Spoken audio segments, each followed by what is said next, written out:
Politics and football always find a way to mix.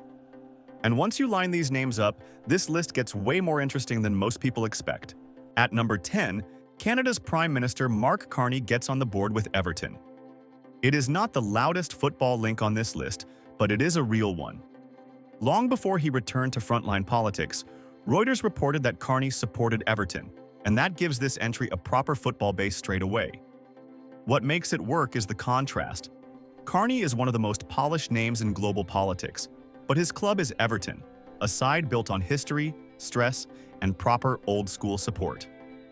With all due respect to some names still to come, this feels more low-key than iconic. Still, Everton having a sitting prime minister behind them is a very solid start. At number 9, Mexico's President Claudia Sheinbaum comes in with Pumas UNAM. That already feels right for this list because football matters even more around Mexico with the 2026 World Cup so close. And when Sheinbaum was asked about her team, she made it very clear that her heart is with Pumas. The best part is how direct she was. She did not dress it up, she basically said it was Pumas, obviously, and even admitted the club was not exactly flying at the time. That is proper supporter talk.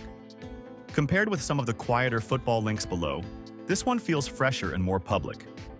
Pumas get a president, and they get a real fan voice with it. At number 8, Spain's Prime Minister Pedro Sánchez takes the Atlético Madrid spot. This one feels very Madrid and very football at the same time. Sánchez has publicly put himself with Atleti, which matters because, with clubs this big, people notice exactly who you claim.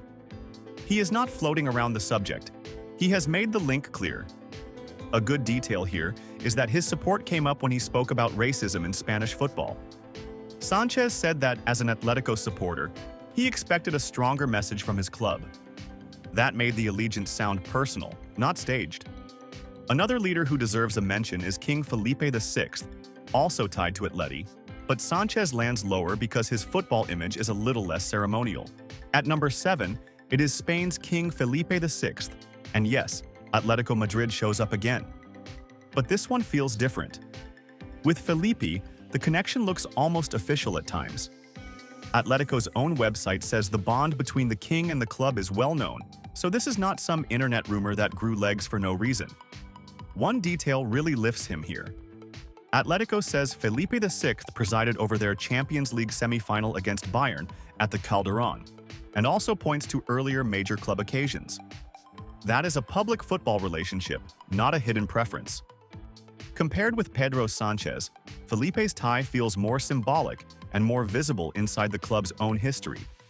That pushes him a little higher. At number 6, Serbia's President Aleksandar Vučić brings in Red Star Belgrade. This is not a soft maybe. AP reported that Vučić has often boasted about being a Red Star supporter in his youth. And that gives this entry a very different energy from the polished big state names higher up or lower down on the list. And that matters because in Serbian football, Red Star is never just background noise.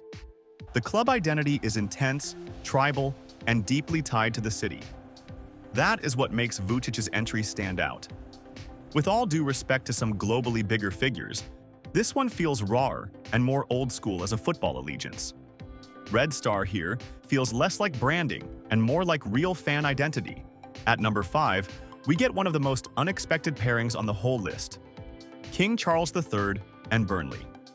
Not Arsenal, not Manchester United, not one of the obvious glamour clubs.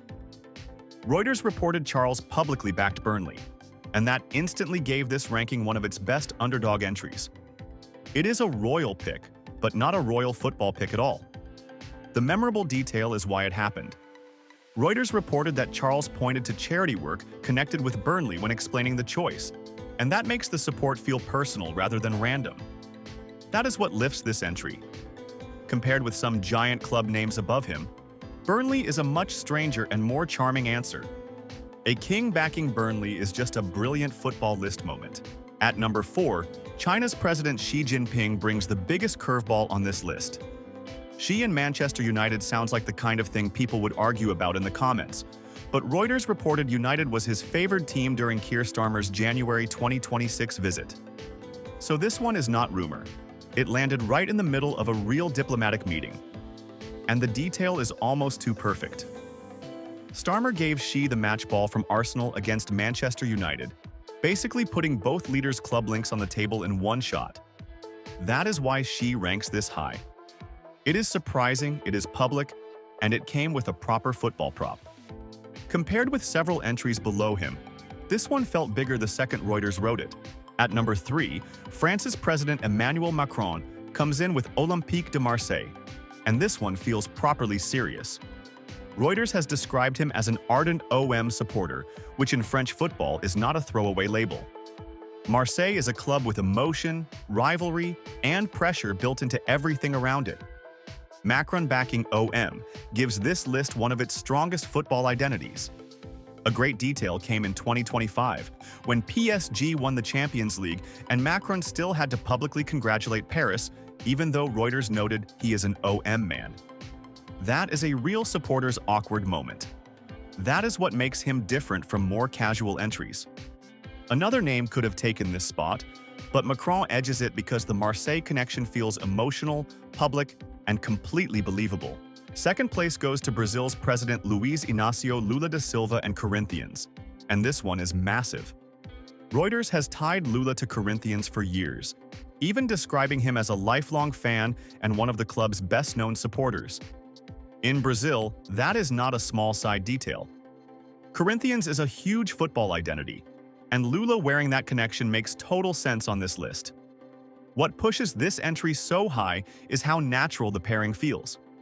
Corinthians carries scale, working-class weight, pressure, and a proper political edge, and Lula fits that world perfectly. You could easily argue this should be number 1 because very few leader club pairings feel this locked in. But one name just beats it for how public and active the football support still looks right now. At number 1, it has to be Keir Starmer and Arsenal. This one is current, public, and impossible to separate from his image now. The UK government identifies Starmer as Prime Minister. Reuters referred to Arsenal as the British Premier's team when he met Xi Jinping, and Reuters photographers have captured him at Arsenal matches in 2026. That is real, visible supporter energy. The moment that seals top spot is simple. In January 2026, Starmer handed Xi the ball from Arsenal against Manchester United. That works only because everyone involved already knew exactly which club belonged to which leader. Compared with the rest of this ranking, Starmer's football identity feels the most active and the most public right now. Arsenal gets number 1, and it is hard to argue against it. So that is the list. From Burnley and Pumas to Corinthians, Marseille, Manchester United, and Arsenal. Some of these felt surprising, but the top names absolutely wore their club identity like real football people. Which leader should be higher, lower, or not on this list at all? Drop your ranking in the comments, and if you enjoyed this one, like the video, and subscribe for more football lists.